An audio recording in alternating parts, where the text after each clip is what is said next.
Ashley Pickle alongside Matt Stepp. And after Gilmer went up 14-0, Carthage, 70 unanswered points to take home the 4A Division II state title. Stepp, just a dominating performance out there. Yeah, this is what Carthage does in state title games. They come in and they usually don't just win them, they win them emphatically. And this was the most emphatic state title win of their 8 in the last 14 years. I think I've been to all but one of them in person, and this was just flat out brilliance from Coach Scott Surratt all the way down to the last player on the roster.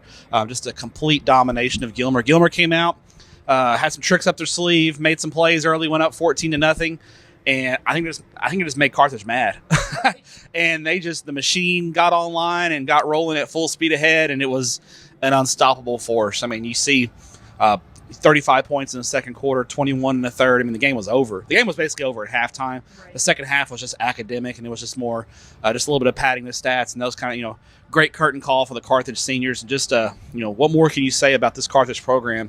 I think 8 state titles in 14 years speaks for itself. It really does. And we were talking earlier about Scott Surratt's record in the playoffs. Out of 69 playoff games, he's won 63 of them. The 6 losses coming from state championship losses. I mean, he has to be in the conversation now, if he wasn't already before, for maybe the greatest Texas high school football coach of all time. Yeah, I mean, he's fairly young. I mean, when it comes to his coaching career, I mean, he's still got a lot of years of coaching left in him. But I mean, if he retired today, I think he would be among one of the greats of all time. And he's still, like I said, I don't think Carthage is going anywhere. They've got, I think, 9 starters back on defense. We saw their young offense come out in the second half and score a touchdown. They're going to be around. I mean, this is a program that is not going away. It's built for long-term success. It's been having long-term success, and I think we're going to continue to see this type of dominance from the Carthage Bulldogs. They're going to be, every year, they're a contender for the state championship, and there's no reason to see why not. And I think that you've got to give credit again, like you said, to Gilmer for going out and just trying to be as crazy, as Tepper described him, the crazy man in the fight. They come out and they do 2 onside kicks. They get one of them, and things are looking up. That's what you have to do against a powerhouse like that. Yeah, when you're a big underdog like that, you've got to just empty the clip and empty the playbook and just do what you can to try to hope you can stay in the game and maybe pull it out late. And Gilmer, that was the right strategy, I think, and for about 6 to 10 minutes it worked. And you could tell late in the first quarter, Carthage kind of started to get into a groove offensively. Their defense kind of found their legs, and they were outstanding.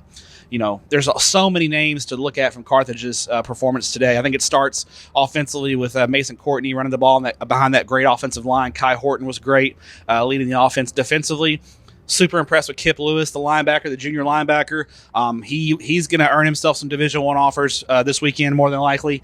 And I thought their junior DB, Brandon King, with 4 interceptions, which 2 of them he returned for touchdowns. Just a huge day in the state championship game for him. Rightfully deserves defensive MVP honors. And even though I thought Kip Lewis was great, but I thought King with the 4 interceptions, you can't not give him the award. Oh, absolutely. And by the way, happy birthday, Brandon King. Today's his birthday. For his gift, 4 interceptions, not too. Pretty nice birthday present right there. Yeah, Mom. Hopefully Mom gets him a nice birthday cake too, because he had himself a day. He sure did. He earned every single ounce of that cake, as did the Carthage Bulldogs for their 8th state championship. They take home the cake here 70-14 over Gilmer. We have one more tonight, and then we wrap it all up. It's the 4A Division I state championship between Argyle and Lindale. We'll have all of that and more on TexasFootball.com.